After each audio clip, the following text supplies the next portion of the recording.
Hello friends, Q card का topic है describe a risk you have taken which had a positive result. अंदर के cues हैं what it was, why you took it, what was the result and how you felt about it. पहले इसका meaning समझते हैं। ऐसे कोई समय के बारे में बात कीजिए जब आपने कोई रिस्क लिया और फिर भी रिस्क लेने के बावजूद भी उसका जो रिजल्ट आया वो पॉजिटिव आया। वो क्या था, यानी आपको डिस्क्राइब करना है कि वो रिस्क जो आपने लिया वो क्या था, व्हाई यू टुक इट, क्यों आपको रिस्क लेने की ज़रूरत पड़ी, फिर उसका रिजल्ट क्या आया और आखिर में आपने उसके बारे में कैसा फील किया। अब देखेंगे कि जब हमें क्यू कार्ड की प्रिपरेशन करने के लिए जब थोड़ा सा थिंकिंग टाइम दिया जाएगा तब जल्दी से हम पेपर पे क्या लिखेंगे। सो व्हाट इट वाज में not wait for the ambulance and take her to a big hospital. मैं यहाँ पे बात करने वाली हूँ कोई नेबर अनकॉन्शियस हो गया और आप उसको हॉस्पिटल लेके गए, इसलिए मैंने ऐसा लिखा हुआ है। फिर to save time and get emergency treatment, हमने रिस्क इसलिए लिया क्योंकि हम टाइम को बचा सके और इमरजेंसी ट्रीटमेंट पेशेंट को दे सके। एंड रिजल्ट क्या हुआ कि उनकी लाइफ बच गई और हमने कैसा फील किया, प्राउड, ग्रेट, ब्रेव, केपेबल। इसके अलावा भी थोड़े और फीलिंग्स अंदर क्यू कार्ड में समझाए गए हैं। अब अगर आप ड्यूओलिंगो के स्टूडेंट हैं तो आपको सिर्फ 30 सेकेंड्स बोलना है। ऐसा अगर आपको क्यू कार्ड आता है तो मैंने आपको स्पेसिफिकली जो बोलना है उन चीज़ों को अंडरलाइन किया गया है, तो आप सिर्फ अंडरलाइन की गई चीज़ों पे ही ध्यान दे सकते हैं।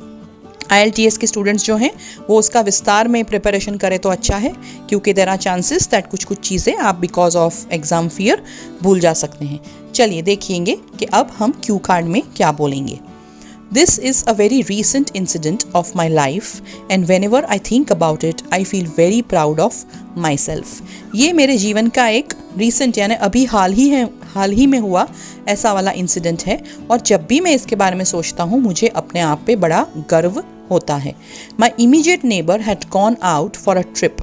His mother is very old and she was alone in the house.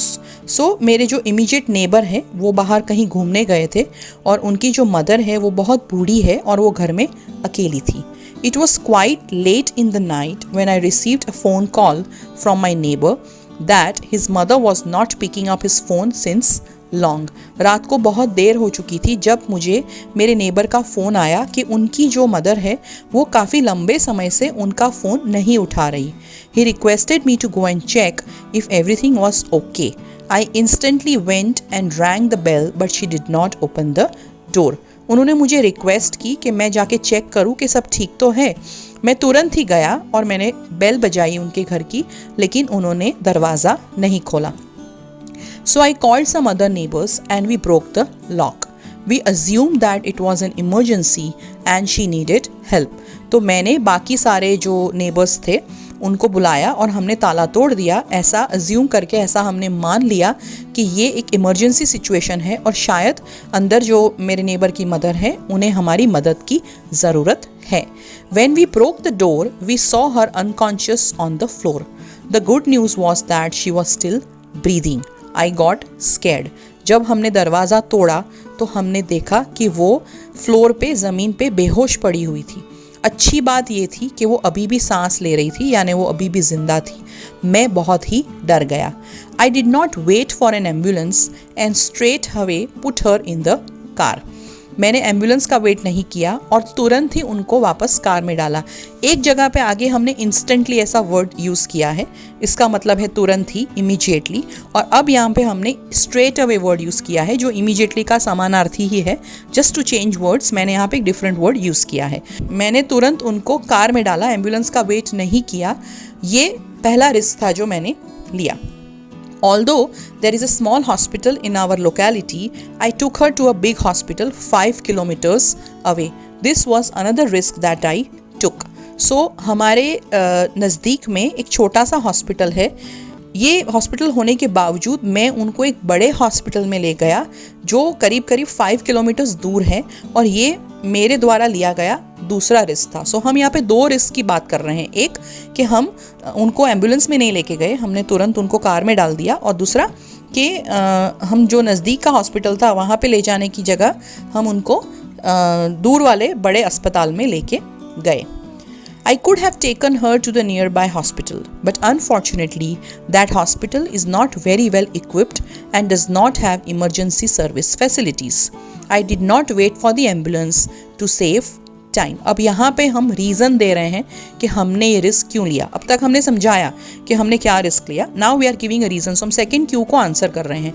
मैं उनको नज़दीकी अस्पताल में ले जा सकता था, लेकिन कम नसीबी से अनफॉर्चुनेटली वो जो नज़दीक वाली अस्पताल है उसमें सारी इमरजेंसी सर्विसेज की सुविधाएँ नहीं हैं, इसीलिए मैं उनको वहाँ पे नहीं लेके गया. और मैंने एम्बुलेंस का वेट क्यों नहीं किया? समय बचाने के लिए. सो जो दो चीज़ें हमने की, एम्बुलेंस का हमने वेट नहीं किया और हम उनको छोटे हॉस्पिटल में नहीं लेके गए, उसका हम इधर रीज़न दे रहे हैं. Why this was a risk? Because she could have died on the way to the far away hospital. ये रिस्क क्यों था? क्योंकि जो हॉस्पिटल दूर था, फार अवे हॉस्पिटल जो था, उस हॉस्पिटल में ले जाने के रास्ते में उनकी मौत हो सकती थी. Fortunately, my risky decision had a positive result. She was immediately attended by the top doctors and she regained her consciousness as well. So नसीब से मेरा जो रिस्की डिसीजन था, जो मेरा निर्णय था, उसका एक पॉजिटिव रिजल्ट आया. वो जब हम उनको वहाँ पे लेके गए तो इमीडिएटली, देखिए अब हमने इमीडिएटली वर्ड यूज़ किया है. सो हर बार इमीडिएटली बोलने की जगह हमने आगे दो डिफरेंट वर्ड्स यूज़ किए हैं, स्ट्रेट अवे और instantly, and now we are using immediately. So वहाँ पे उनको इमीडिएटली डॉक्टर्स ने अटेंड किया, जो काफ़ी अच्छे डॉक्टर्स थे, और वो होश में भी आ गई.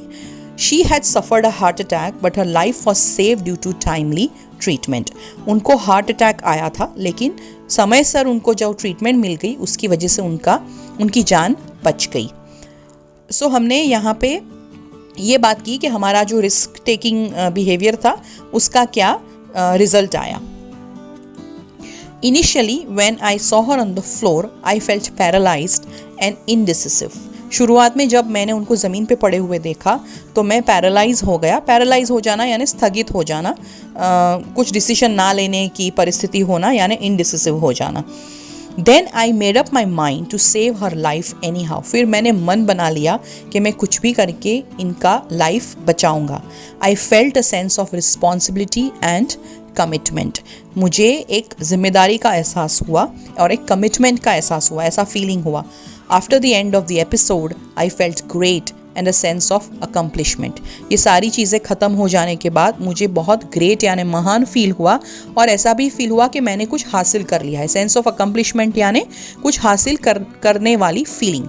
I also got a feeling that I am brave and capable of taking the right decisions in stressful situations. मुझे ऐसा भी फील हुआ कि मैं बहुत ही बहादुर हूँ और तनाव की परिस्थितियों में भी मैं एक सही निर्णय लेने के काबिल हूँ.